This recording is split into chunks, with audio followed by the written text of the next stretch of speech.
Hi friends, welcome back to my channel.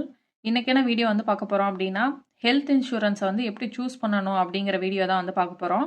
So என்னோட வீடியோஸில் நிறைய பேர் வந்து கமெண்ட்ஸில் வந்து கேட்டது எப்படி அப்படின்னா, ஹெல்த் இன்சூரன்ஸ் வந்து எப்படி சூஸ் பண்ணணும், எனக்கு அதை பற்றின நாலேஜே வந்து இல்லை, எனக்கு வந்து கொஞ்சம் கைட் பண்ணுங்கள், என்னென்ன விஷயத்த வந்து பார்க்கணும், டேர்ம்ஸ் அண்ட் கண்டிஷன்ஸில் என்னென்ன ரீட் பண்ணணும், அந்த மாதிரி வந்து நிறைய டீட்டெயில்ஸை வந்து கேட்டிருந்தீங்க. அதை பற்றின ஆன்சர்ஸ் தான் வந்து இதில் வந்து பார்க்க போகிறோம். ஸோ ஹெல்த் இன்சூரன்ஸை வந்து எப்படி வந்து சூஸ் பண்ணணும், என்னென்ன விஷயத்த வந்து நீங்கள் நோட் பண்ணி பார்த்து வாங்கணும் அப்படிங்கிறதெல்லாம் வந்து கிளியராக இந்த வீடியோவில் வந்து நான் எக்ஸ்பிளைன் பண்ண போகிறேன். வீடியோக்குள்ளே போகிறதுக்கு முன்னாடி ஹெல்த் இன்சூரன்ஸ் வந்து எவ்வளோ இம்பார்ட்டன்ட் அப்படிங்கிறத வந்து ஃபஸ்ட்டு தெரிஞ்சுக்கங்க. இன்ஃப்ளேஷன் வந்து ஒரு 7% இன்க்ரீஸ் ஆகுது அப்படின்னா, அதாவது நம்ம வாங்குற காய்கறி, நம்ம வாங்குற மளிகை திங்ஸ், அந்த விலைவாசி வந்து ஒரு 7% ஏறுது அப்படின்னா, எஜுகேஷன் வந்து ஒரு 10% வந்து ஏறுது. எஜுகேஷனுக்கான எக்ஸ்பென்சஸ் ஒரு 10% ஏறுது. மெடிக்கல் எக்ஸ்பென்சஸ் இயர்லி ஒரு 15% வந்து ரைஸ் ஆகுது. ஸோ இந்த அளவுக்கு ரைஸ் ஆகுது அப்படிங்கும்போது ஒரு மெடிக்கல் பில்லை வந்து பே பண்ணுறது வந்து ரொம்ப கஷ்டம். அதனால ஒரு மெடிக்கல் இன்சூரன்ஸ், ஒரு ஹெல்த் இன்சூரன்ஸ் வந்து வச்சுக்கிறது வந்து ரொம்ப ரொம்ப நல்லது. ஏன் அப்படின்னா, திடீர்னு ஒரு எமர்ஜென்சி வந்துருச்சு அப்படின்னாலுமே நீங்கள் ஒரு அக்கௌண்ட்டில் வந்து ஒரு 5 lakhs வச்சுருந்தாலும் சரி, 10 lakhs வச்சுருந்தாலும் சரி, அது ஃபுல்லாக காலியாக வரதுக்கு கூட சான்ஸ் இருக்குது. அதனால் ஹெல்த் இன்சூரன்ஸ் அப்படிங்கிறது வந்து ரொம்ப ரொம்ப important. 3 type of health insurance இருக்கு. ஒன்று வந்து government insurance, corporate insurance, private insurance அப்படின்னு சொல்லிட்டு ஒன்று என்ன அப்படின்னு சொல்லிட்டு டீட்டெயில்ஸாக வந்து பார்க்கலாம். ஃபர்ஸ்ட் வந்து கவர்மெண்ட் இன்சூரன்ஸ். ஸோ இந்த சிஎம் ஸ்கீமுக்கெல்லாம் வந்து கொடுப்பாங்கல்ல, ஸோ அந்த மாதிரியான கவர்மெண்ட்டுக்கான இன்சூரன்ஸ். ஸோ இதில் வந்து ஒரு 5 lakhs கவரேஜ்க்கு வந்து கொடுத்துருப்பாங்க. இது வந்து நமக்கு வந்து எடுக்க முடியுமா அப்படின்னா வந்து தெரியல. ஏன் அப்படின்னா இன்கம் வந்து பிலோ 1.2 lakhs வந்து இருக்கணும். அப்படி இருந்தால் தான் இந்த கவர்மெண்ட் இன்சூரன்ஸ் வந்து எடுக்க முடியும். பட் நம்ம பேரண்ட்ஸுக்குலாம் வந்து எடுத்துக்கலாம். அவங்கலாம் இப்போ வந்து ஒர்க்கிங்காக இருக்க மாட்டாங்க. ஸோ அதனால அவங்க இன்கமே வந்து இருக்காது அவங்களுக்கு. பேரண்ட்ஸுக்கு ப்ரைவேட்ல எடுத்தோம் அப்படின்னா வந்து ப்ரீமியம் வந்து ஹையா இருக்கும். பட் வந்து கவர்மெண்ட் இன்சூரன்ஸ் நம்ம வந்து ஈஸியாகவே வந்து வாங்கிக்கலாம். விஏஓ கிட்ட சைன் வாங்கிட்டு என்னென்ன டாக்குமெண்ட்ஸ் வேணுமோ அதெல்லாம் சப்மிட் பண்ணீங்க அப்படின்னா வந்துட்டு இந்த கவர்மெண்ட் இன்சூரன்ஸை வாங்கிக்கலாம். உங்களுக்கும் வந்து எலிஜிபிள் இருந்ததுன்னா வாங்கிக்கங்க. அட்லீஸ்ட் இல்லை அப்படின்னா உங்க பேரண்ட்ஸுக்காவது இதை வந்து வாங்கி வச்சுக்கோங்க. ஒரு நாள் இல்லை ஒரு நாள் கண்டிப்பாக வந்து யூஸ் ஆகும். ஸோ இதெல்லாம் வந்து பார்த்து வச்சுங்க. அதுக்கடுத்து செகண்ட் டைப் வந்து என்ன அப்படின்னா வந்து கார்பரேட் இன்சூரன்ஸ். நீங்கள் சேலரிடா இருக்கீங்க, ஒரு ஆஃபீஸில் வந்து ஒர்க் பண்ணுறீங்க, ஒரு ஆர்கனைசேஷனில் இருக்கீங்க அப்படின்னா அதுல இருக்க எம்ப்ளாயிஸ் எல்லாருக்கும் சேர்த்து ஆபீஸ்லயே வந்து ஒரு இன்சூரன்ஸ் வந்து போட்டிருப்பாங்க. அதுக்கு பேர் தான் வந்து கார்பரேட் இன்சூரன்ஸ் அப்படின்னு சொல்லுவாங்க. ஸோ அதுக்கான ப்ரீமியம் வந்து உங்க சேலரியில இருந்தே வந்து கட் பண்ணிக்குவாங்க, இல்ல ஆபீஸ் வந்து பே பண்ணுவாங்க. ஒவ்வொரு ஆஃபீஸில் வந்து இண்டிவிஜுவல், அதாவது யார் ஒர்க் பண்ணுறாங்களோ அவங்களுக்கு மட்டும் வந்து இந்த இன்சூரன்ஸ் இருக்கும். இல்லை அப்படின்னா ஃபேமிலி ஃபுல்லாகவே வந்து இருக்கும். ஒவ்வொரு இதில் வந்து ஹஸ்பண்டு, ஒய்ஃபு, குழந்தை 3 கவர் ஆகிற மாதிரி இருக்கும். ஒவ்வொரு ஆஃபீஸில் வந்து பேரண்ட்ஸே வந்து இன்க்ளூட் பண்ணி வந்து கொடுப்பாங்க. பட் இந்த இன்சூரன்ஸ் வந்து லிமிட்டும் வந்து கம்மியாக தான் இருக்கும். கவரேஜும் வந்து பார்த்தோம் அப்படின்னா வந்துட்டு எல்லா ஹாஸ்பிட்டலும் வந்து கவர் ஆகாது. ப்ளஸ் வந்து அதில் நிறைய லிமிடேஷன்ஸ் வந்து இருக்கும். ஸோ இப்போ நீங்கள் வந்து ஒரு 3 lakhs பே பண்ணுறீங்க அப்படின்னா 3 lakhs வந்து கவர் ஆகாது. கொஞ்சம் லிமிடேஷன் இதுல இருக்கும். சோ என்னென்ன விஷயம் இருக்கும் அப்படிங்கறதெல்லாம் வந்து பின்னாடி நான் உங்களுக்கு எக்ஸ்பிளைன் பண்றேன். தேர்ட் டைப் என்ன அப்படின்னா பிரைவேட் இன்சூரன்ஸ். நம்ம வந்து நமக்கு வந்து ஒரு இன்சூரன்ஸ் நம்மளா வந்து எடுத்து வச்சுக்கிறது. ஸோ இதுக்கு ப்ரீமியம் அமௌண்ட் வந்து பார்த்தோம் அப்படின்னா எப்படி போடுவாங்க அப்படின்னா, அந்த ஃபேமிலியில இப்போ நீங்க ஒரு 4 பேருக்கான இன்சூரன்ஸ் வந்து எடுக்கிறீங்க அப்படின்னா, ஹஸ்பண்ட், ஒய்ஃப், குழந்தைங்க இப்படி எடுக்கிறீங்க அப்படின்னா இதுல யாருக்கு ஏஜ் ஜாஸ்தியா இருக்கும்? ஹஸ்பண்டுக்கு இருக்கும். ஸோ ஹஸ்பண்ட் ஏஜை பொறுத்து தான் நமக்கு ப்ரீமியம் வரும். அதே நீங்க உங்க பேரண்ட்ஸ் எல்லாம் வந்து இதுல இன்க்ளூட் பண்ணிட்டீங்க அப்படின்னா உங்க ஹஸ்பண்டு, ஒய்ஃப், குழந்தைங்க, பேரண்ட்ஸ் இதுங்க எல்லாருக்கும் சேர்த்து ஒரு இன்சூரன்ஸா எடுத்தீங்க அப்படின்னா இதுல ஏஜ் வந்து யாருக்கு ஜாஸ்தி? பேரண்ட்டுக்கு தான் ஜாஸ்தி. ஸோ இவங்க ஏஜை வந்து கால்குலேட் பண்ணி தான் வந்து ப்ரீமியம் எடுப்பாங்க. அதனால ப்ரீமியம் வந்து ரொம்ப ஜாஸ்தியா வரும். உங்க பேரண்ட்ஸுக்கும் வந்து இன்சூரன்ஸ் எடுக்கணும் அப்படிங்கிற ஐடியா இருக்கு அப்படின்னா ஹஸ்பண்ட், ஒய்ஃப், குழந்தைங்க இதுக்கு வந்து ஒரு இன்சூரன்ஸும், உங்க பேரண்ட்ஸுக்கு வந்து தனியான இன்சூரன்ஸும் வந்து எடுத்து வச்சுங்க. இப்படி பண்ணீங்க அப்படின்னா உங்க ப்ரீமியம் வந்து நீங்க வந்து கம்மி பண்ணலாம். நெக்ஸ்ட், ஒரு இன்சூரன்ஸ் வந்து வாங்கும் போது எதை பார்த்து சூஸ் பண்ணணும் அப்படிங்கறத வந்து பார்க்கலாம்.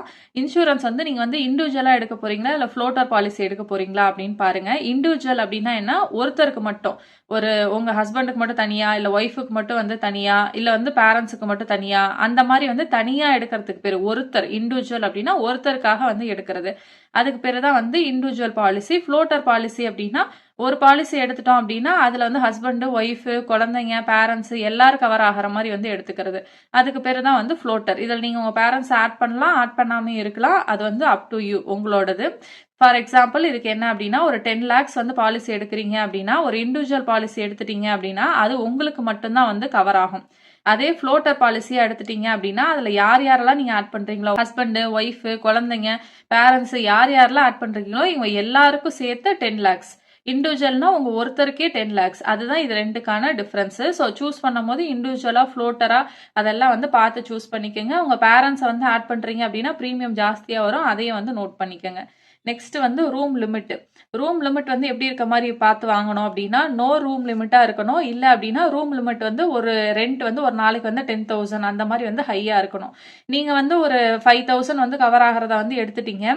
பட் நீங்க போன டைம்ல வந்து அந்த ரூம் வந்து அவைலபிளா இல்லை, ஒரு 10,000 ரூம் தான் இருக்கு அப்படின்னா நீங்க என்ன நினைப்பீங்க, ஓகே டிஃபரன்ஸ் என்ன 5,000 தான் வந்து டிஃபரன்ஸா இருக்கு, ஸோ 2 நாளைக்கு வந்து பார்த்தோம் அப்படின்னா வந்துட்டு 10,000 ரூபாய் இதை நம்ம பே பண்ணிக்கலாம் அப்படின்னு நீங்க திங்க் பண்ணீங்க அப்படின்னா அப்படி வந்து நடக்காது. இந்த 5,000 அப்படிங்கிறது வந்து இந்த 10,000ல வந்து எவ்வளோ பெர்சன்டேஜ் அப்படின்னு வந்து பார்ப்பாங்க. ஸோ 50%. அப்போ 50% ஆஃப் யோர் டோட்டல் பில்லை தான் இன்சூரன்ஸ் கம்பெனி வந்து பே பண்ணும். ரிமைனிங் 50% நீங்க தான் வந்து பே பண்ணணும். ரூம் ரெண்ட்டை பொறுத்து தான் வந்துட்டு இந்த பெர்சன்டேஜ் வந்து அவங்க வந்து டிசைட் பண்ணுவாங்க. அதனால ஒரு ஹெல்த் இன்சூரன்ஸ் எடுக்கிறீங்க அப்படின்னா வந்துட்டு எவ்வளோ ரூம் ரெண்ட் வந்து கவர் ஆகுது அப்படின்னு பாருங்க. நீங்க அட்மிட் ஆகுறீங்க அப்படின்னாலுமே அந்த ரூம் ரெண்ட்டுக்குள்ள இருக்க மாதிரி ரூமை வந்து எடுத்துக்கங்க. இல்லை அப்படின்னா டோட்டல் பில்லை வந்து ஃபுல்லா வந்து அவங்க வந்து பே பண்ண மாட்டாங்க, நமக்கு வந்து சில பெர்சன்டேஜ் வந்து விட்டு வச்சிருவாங்க. அதனால ரூம் ரெண்ட் வந்து நோ ரூம் ரெண்ட் லிமிட்டா இருக்கணும், இல்லை அப்படின்னா ஹை ரூம் ரெண்டா வந்து இருக்கிற மாதிரி இருக்கிறதா பார்த்து சூஸ் பண்ணிக்கோங்க. ஒரு 2,000 1,000 அந்த மாதிரிலாம் வந்து சூஸ் பண்ணிட்டீங்க அப்படின்னா கண்டிப்பா நம்ம தான் வந்து பாதி பில்லை வந்து பே பண்ற மாதிரி ஆயிடும். நெக்ஸ்ட் வந்து கோபேமெண்ட்டுங்கிற வார்த்தையே வந்து உங்களுதுல இருக்கவே கூடாது, அதை வந்து செக் பண்ணிக்கோங்க. கோபேமெண்ட் அப்படின்னா வந்து என்ன அப்படின்னா ஒரு பர்சன்டேஜ் வந்து போட்டு வச்சிருவாங்க. அது 60%, 80%, 70%, அப்புறம் 40, 20, 30 இப்படி வந்து போட்டு வச்சிருவாங்க. இதோட மீனிங் என்ன அப்படின்னா, ஒரு பில்லு வந்து வந்துருச்சு, உங்க இன்சூரன்ஸ்ல கோபேமெண்ட் அப்படின்னு ஒன்று இருக்கு அப்படின்னா 60% வந்து கம்பெனி வந்து பே பண்ணிடுவாங்க, 40% வந்து நீங்க பே பண்ணணும். இன்கேஸ் உங்க இன்சூரன்ஸ்ல கோபேமெண்ட் வந்து 80-20 அப்படின்னு இருக்குன்னா 80% வந்து கம்பெனி பே பண்ணிடுவாங்க, 20% நீங்க பே பண்ணணும். இன்கேஸ் கோபேமெண்ட் வந்து 70-30 இருக்குன்னா 70% வந்து கம்பெனி பே பண்ணுவாங்க, 30% வந்து நீங்க வந்து பே பண்ணணும். இப்போ இப்படிதான் வந்து இது வந்து ஒர்க் ஆகும். ஃபார் எக்ஸாம்பிள் ஒரு 2 lakhs வந்து பில் வருது அப்படின்னா 60,000 வந்து நீங்க பே பண்ணணும், 1,40,000 மட்டும்தான் வந்து அவங்க பே பண்ணுவாங்க, 70-30 அப்படின்னு இருக்குன்னா. ஸோ கோபேமெண்ட் அப்படிங்கிற வேர்டே வந்து உங்க இன்சூரன்ஸ்ல இருக்கக்கூடாது, அதை கண்டிப்பா வந்து செக் பண்ணிக்கோங்க. நெக்ஸ்ட் வந்து சப்லிமிட்ஸ். சப்லிமிட்ஸ் அப்படின்னா ஏதாவது ஒரு டிசீஸ்லாம் வந்து போட்டுட்டு அதுக்கு இவ்வளோதான் நாங்கள் அமௌண்ட் வந்து போடுவோம் அப்படின்னு சொல்லிட்டு ஒரு லிமிட் வந்து போட்டுப்பாங்க. ஸோ அதனால ஒவ்வொன்றுக்கும் எவ்வளோ லிமிட் இருக்கு அப்படின்னு சொல்லிட்டு பார்த்துக்குங்க.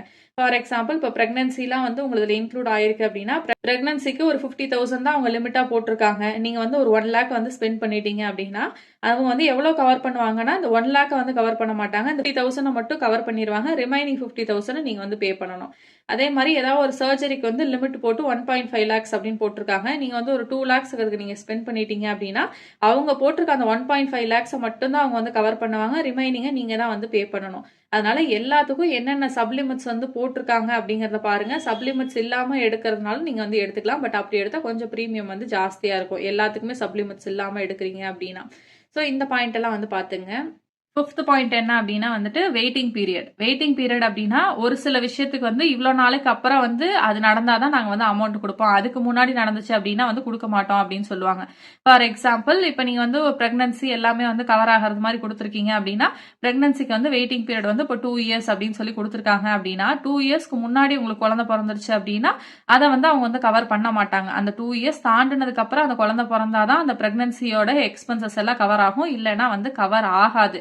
ஸோ அதை வந்து கன்ஃபார்மாக வந்து பார்த்துங்க. உங்களுக்கு ப்ரீ எக்ஸிஸ்டிங் டிசீஸ் ஏதாவது இருந்துச்சு அப்படின்னா அதை நீங்கள் வந்து கண்டிப்பாக வந்து ஹெல்த் இன்சூரன்ஸ் எடுக்கும் போது அவங்க கிட்ட வந்து சொல்லிடணும். எனக்கு பிபி இருக்கு, சுகர் இருக்கு, இல்லை எனக்கு இந்த பேட் ஹேபிட்ஸ் இருக்கு, அது எல்லாத்தையும் நீங்கள் வந்து சொல்லிடணும். ஏதாவது வந்து டிசீஸ் இருக்கு அப்படிங்கனாலும் அவங்ககிட்ட முன்னாடியே வந்து சொல்லிடணும். அதுக்கெல்லாம் எவ்வளோ வெயிட்டிங் பீரியட் இருக்கு அப்படிங்கிறத வந்து பார்த்துங்க. உங்களுக்கு ஏதாவது இப்போ பிரச்சனை இருக்கு, இப்போ உங்க பேரண்ட்ஸ் எல்லாம் ஆட் பண்றீங்க, அவங்களுக்கு ஏதாவது ஹார்ட் ப்ராப்ளம் ஏதாவது இருக்கு அப்படின்னா அதெல்லாம் நீங்க முன்னாடியே வந்து சொல்லிடணும். ஸோ அதுக்கான வெயிட்டிங் பீரியட்லாம் என்ன கொடுத்துருக்காங்க அப்படிங்கறதெல்லாம் நீங்க வந்து போட்டுக்கணும். அதுக்கடுத்து ஆக்சிடென்ட்டுக்கு வந்து நோ வெயிட்டிங் பீரியட் இருக்க மாதிரி வந்து பார்த்துக்குங்க. ஏன்னா ஆக்சிடென்ட் எல்லாம் வந்து எப்போ நடக்கும், எப்படி நடக்கும், எதுவுமே நமக்கு வந்து தெரியாது. ஸோ இதுக்கெல்லாம் வந்து வெயிட்டிங் பீரியட் இருக்க மாதிரி இருக்கிறதெல்லாம் சூஸ் பண்ணாதீங்க. ஸோ எல்லாத்துக்கும் வெயிட்டிங் பீரியட் என்ன கொடுத்துருக்காங்க அப்படிங்கறத வந்து செக் பண்ணிக்கோங்க. நெக்ஸ்ட் ரெஸ்டோரேஷன் பெனிஃபிட்ஸ் அப்படின்னு சொல்லுவாங்க. ஸோ அப்படின்னா இது வந்து ஆட்டோ ரெஸ்டோரேஷன் இல்லை அன்லிமிட்டட் ரெஸ்டோரேஷன் இருக்கணும்.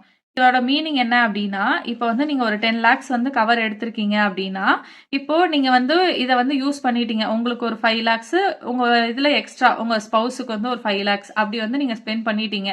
6 மந்த்ஸ்லயே வந்து இத முடிச்சிட்டீங்க அப்படின்னா, நெக்ஸ்ட் 6 மந்த்ஸ் நம்ம வந்து என்ன இன்சூரன்ஸ் இல்லாம இருப்போமா? அப்படி இல்ல. இந்த 10 லேக்ஸ் வந்து திருப்பி வந்து நமக்கு ரினியூவல் ஆகி இங்க வந்து வந்துரும். ஸோ திருப்பி ஏதாவது ஆயிடுச்சு அப்படின்னாலும் நம்ம இத வந்து ஸ்பெண்ட் பண்ணிக்கலாம். ஸோ இதுக்கு பேரு தான் வந்து ரெஸ்டோரேஷன். இந்த ஆப்ஷனும் வந்து உங்களோடதுல இருக்கா அப்படின்னு சொல்லிட்டு பாருங்க. இது இல்ல அப்படின்னா இந்த 10 லேக்ஸை வச்சே தான் நீங்க ஃபுல்லா வந்து மெயின்டைன் பண்ற மாதிரி இருக்கும். இல்ல இந்த 10 லேக்ஸுமே வந்து 6 மாசத்துல முடிஞ்சிருச்சு அப்படின்னா அதுக்கு மேல இருக்க எக்ஸ்பென்சஸை நீங்க தான் வந்து பாத்துக்கிற மாதிரி இருக்கும். அதனால இந்த பாயிண்ட் இருக்கா அப்படின்னு சொல்லிட்டு பாருங்க. 7th பாயிண்ட் என்ன அப்படின்னா வந்து நோ கிளைம் போனஸ். இப்போ இன்கேஸ் லாஸ்ட் இயர் நீங்க வந்து எந்த கிளைமே வந்து பண்ணல, எதுவுமே நடக்கல அப்படின்னா சூப்பர் குட். அதுக்கு நீங்க நெக்ஸ்ட் இயருக்கு வந்து என்ன பண்ணணும் அப்படின்னா உங்க பிரீமியம்ல கொஞ்சமாவது ஒரு பெர்சன்டேஜ் வந்து அவங்க வந்து கம்மி பண்ணி கொடுக்கணும். ஸோ அந்த மாதிரி வந்து கம்மி பண்ணி கொடுக்குறாங்களா, அந்த நோ கிளைம் போனஸ் அப்படிங்கிறது வந்து இருக்கா அப்படின்னு சொல்லிட்டு செக் பண்ணி பாருங்க. அதுக்கடுத்து ரொம்ப ரொம்ப இம்பார்ட்டன்டான பாயிண்ட்ஸ் கேஷ்லெஸ் அப்படின்னு ஒன்று இருக்கு. ஸோ கேஷ்லெஸ் ப்ராசஸ் அப்படின்னா என்ன அப்படின்னா, இப்போ நம்ம ஏதாவது ஒரு சர்ஜரி எதுக்காவது போய் ஹாஸ்பிட்டல் அட்மிட் ஆகிறோம் அப்படின்னா ஹாஸ்பிட்டலில் இருக்க ஹெல்த் இன்சூரன்ஸ் செக்ஷனுக்கு வந்து போயிட்டு நான் அப்படி வந்து அட்மிட் ஆகிறேன். ஸோ இது வந்து என்னோட இன்சூரன்ஸ் நம்பரு இந்த கம்பெனியில் வந்து நான் வந்து போட்டிருக்கேன். ஸோ அவங்களை நீங்கள் கான்டாக்ட் பண்ணிக்கோங்க, எனக்கு கேஷ்லெஸ் வேணும் அப்படின்னு சொல்லிட்டு நீங்கள் சொல்லிட்டீங்க அப்படின்னா அவங்க இன்சூரன்ஸ் செக்ஷன்ல இருக்கவங்க கம்பெனிக்கு வந்து கால் பண்ணுவாங்க. ஸோ உங்ககிட்ட இன்சூரன்ஸ் போட்டிருக்கவங்க வந்து இங்க அட்மிட் ஆயிருக்காங்க. ஸோ அவங்களுக்கு இந்த ப்ராப்ளம் இருக்கு. ஸோ இதுக்கு நீங்க வந்து கவரேஜ் வந்து கொடுக்குறீங்களா, இதுக்கு பே பண்றீங்களான்னு சொல்லிட்டு அந்த கம்பெனில வந்து கேட்பாங்க. கேட்டு கன்ஃபர்மேஷன் வாங்கினதுக்கு அப்புறம் அந்த கம்பெனி டைரக்டா ஹாஸ்பிட்டலுக்கு அமௌண்ட்டை வந்து பே பண்ணிடுவாங்க. நம்ம எந்த அமௌண்ட்டுமே வந்து பே பண்ண தேவையில்லை. இதுக்கு பேர் தான் வந்து கேஷ்லெஸ். கேஷ் அப்படின்னா என்ன அப்படின்னா பில்லு மொத்தத்தையும் நம்ம வந்து பே பண்ணணும். பே பண்ணி முடிச்சதுக்கு அப்புறம் எல்லா டாக்குமெண்ட்ஸ் எல்லா பில்லு எல்லாத்தையும் கலெக்ட் பண்ணி அந்த டாக்குமெண்ட்ஸ் எல்லாத்தையும் கொண்டு போய் கம்பெனில வந்து சப்மிட் பண்ணணும். எந்த கம்பெனில நீங்க ஹெல்த் இன்சூரன்ஸ் எடுத்திருக்கீங்களோ அங்க. அதுக்கப்புறம் அவங்க வந்துட்டு இதுல எந்தெந்த அமௌண்ட் கவர் ஆகும் அதெல்லாம் பார்த்துட்டு அதுக்கப்புறம் நமக்கு கிளைம் அமௌண்ட் கொடுப்பாங்க. இந்த 2 ப்ராசஸும் வந்து பாத்துங்க. உங்க இதுல கேஷ்லெஸ் ஆப்ஷன்லாம் வந்து இருக்கா அப்படின்னு சொல்லிட்டு செக் பண்ணிக்கோங்க. Next networking hospitals. இந்த நீங்க போட்டிருக்க ஹெல்த் இன்சூரன்ஸ் கம்பெனி எந்தெந்த ஹாஸ்பிட்டல்ல வந்து டைப் வச்சிருக்காங்க அப்படின்னு சொல்லிட்டு ஒரு லிஸ்ட் இருக்கும். அந்த லிஸ்ட்டை வாங்கி செக் பண்ணி பாருங்க. உங்க வீட்டுக்கு பக்கத்துல இருக்க ஹாஸ்பிட்டலோ இல்ல நீங்க வந்து ரெகுலரா போற ஹாஸ்பிட்டலோ இல்ல உங்க ஃபேமிலி ஹாஸ்பிட்டலோ இந்த ஹெல்த் இன்சூரன்ஸ் எல்லாம் கவர் ஆயிருக்கா அப்படின்னு சொல்லிட்டு செக் பண்ணுங்க. ஸோ அப்படி வந்து கனெக்ட் ஆயிருக்கு டைப் இருக்கு அப்படின்னா நீங்க வந்து ஏதாவது பிரச்சனை அப்படின்னா டைரக்டா போய் அட்மிட் ஆயிட்டு அந்த கேஷ்லெஸ் ப்ராசஸை நீங்க யூஸ் பண்ணிக்கலாம். நீங்க அமௌண்ட் வந்து பே பண்ணாம டைரக்டா கம்பெனியா வந்து பே பண்ற மாதிரி. இன்கேஸ் உங்க ஏரியால இருக்க ஹாஸ்பிட்டல்ஸ் எல்லாம் எதுவுமே அதுல வந்து கவர் ஆகல அப்படின்னா நீங்க உங்க கையில இருந்து அமௌண்ட் வந்து பே பண்ணிட்டு அதுக்கப்புறம் டாக்குமெண்ட்ஸ் எல்லாம் சப்மிட் பண்ணி தான் வந்து திருப்பி வந்து நம்ம அமௌண்ட்டை வந்து வாங்குற மாதிரி இருக்கும். ஸோ அது வந்து பெரிய தலைவலி தான் நமக்கு. அதனால டைஅப் இருக்கா, நீங்க போற ஹாஸ்பிட்டலுக்கு நீங்க போடுற ஹெல்த் இன்சூரன்ஸ் கம்பெனியோட டைஅப் இருக்கா அப்படிங்கறத செக் பண்ணிக்கோங்க. Next pre existing illness.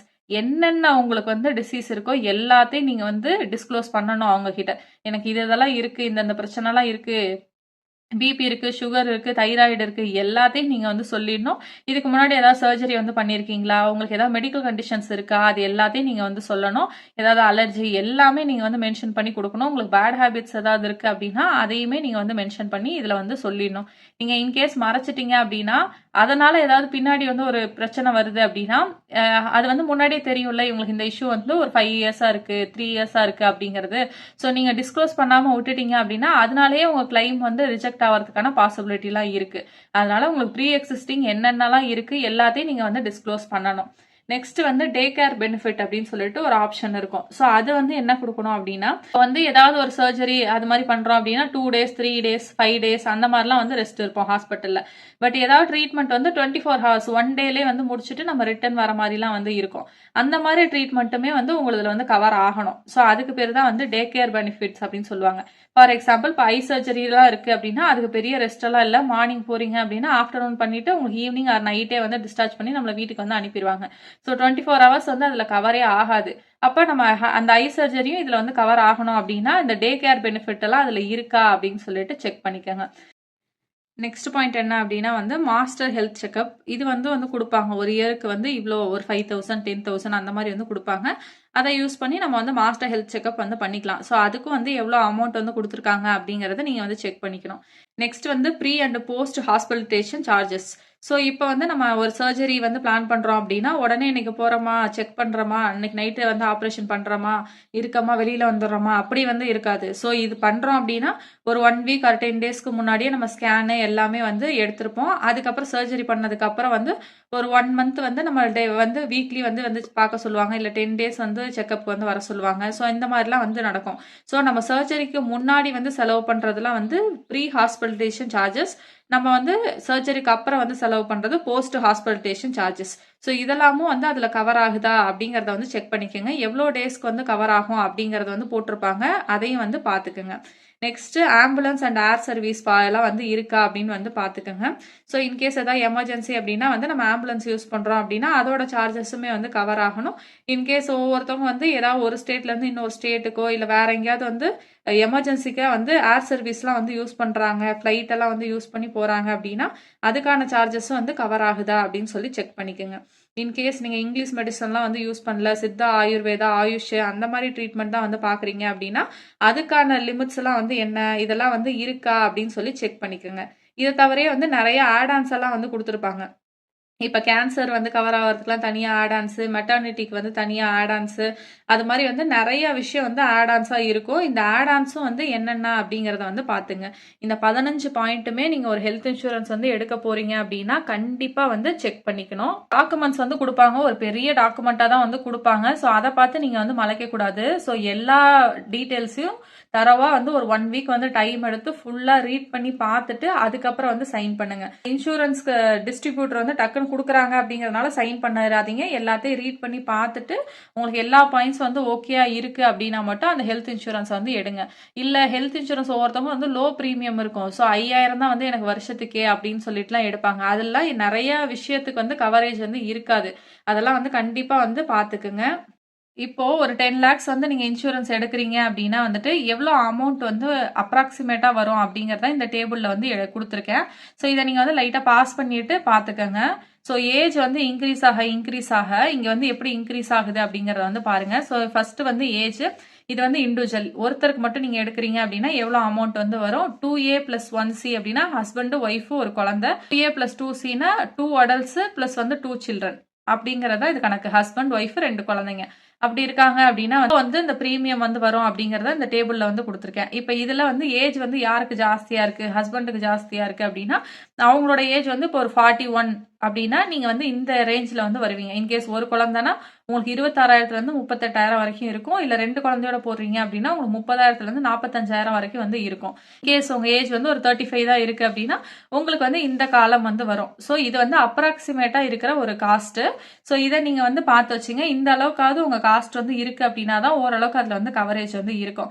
5,000, 6,000, 8,000 அப்படி இருக்கிறதெல்லாம் நீங்க போட்டிருக்கீங்க அப்படின்னா அதுல நிறைய விஷயம் வந்து கவர் ஆகாது. அதையும் வந்து பாத்துங்க. பிளஸ் வந்து உங்க லொகேஷனுக்கு ஏத்த மாதிரி வந்து பிரீமியம் வந்து மாறும். ஸோ டயர் 1, டயர் 2 அந்த மாதிரிலாம் வந்து சொல்லுவாங்க. சென்னை, பெங்களூரு, மும்பை இந்த மாதிரி வந்து பெரிய சிட்டியில இருக்கீங்க அப்படின்னா உங்களுக்கு வந்து பிரீமியம் வந்து ஜாஸ்தியா இருக்கும். ஏன் அப்படின்னா இங்க ஹாஸ்பிட்டல் எக்ஸ்பென்சஸே வந்து ஜாஸ்தி, அதனால வந்து பிரீமியமும் வந்து உங்களுக்கு ஜாஸ்தியா இருக்கும். நீங்க ஒரு வில்லேஜ்ல தான் இருக்கீங்க அப்படின்னா அங்க ஹாஸ்பிட்டல் எக்ஸ்பென்சஸ் லோ, அதனால உங்க பிரீமியமும் வந்து லோவா தான் இருக்கும். ஏஜ் இன்க்ரீஸ் ஆக பிரீமியம் வந்து ஜாஸ்தி ஆகிட்டே வந்து போயிட்டு இருக்கும். ஸோ அதனால இதெல்லாம் வந்து நல்லா பாத்துக்குங்க. ஸோ உங்க டாக்குமெண்ட்ஸை நல்லா ரீட் பண்ணிட்டு சைன் பண்ணுங்க. அதுதான் ரொம்ப ரொம்ப இம்பார்ட்டன்ட். எல்லா பாயிண்ட்ஸையும் வந்து கரெக்டா வந்து செக் பண்ணி பாத்துக்குங்க. இன்கேஸ் இங்கிலீஷ்ல வந்து உங்களுக்கு படிக்க தெரியல அப்படின்னாலுமே தமிழ்ல வந்து டாக்குமெண்ட்ஸ் வந்து வாங்கிட்டு ஃபுல்லா ரீட் பண்ணி பார்த்துட்டு அதுக்கப்புறம் வந்து சைன் பண்ணுங்க. ஹோப் இந்த வீடியோ உங்களுக்கு யூஸ்ஃபுல்லாக இருக்கும் அப்படின்னு நினைக்கிறேன். யூஸ்ஃபுல்லாக இருந்துச்சு அப்படின்னா வீடியோ வந்து லைக் பண்ணிக்கோங்க. ப்ளஸ் என்னோட சேனலை சப்ஸ்கிரைப் பண்ணிவிட்டு பக்கத்தில் இருக்க பெல் பட்டனை கிளிக் பண்ணிக்கோங்க. அப்போ தான் நான் போடுற வீடியோஸ் எல்லாம் உங்களுக்கு நோட்டிஃபிகேஷனில் வரும். இவ்வளோ நேரம் டைம் ஸ்பெண்ட் பண்ணி என்னோட வீடியோவை பார்த்ததுக்கு thank you so much. Have a nice day.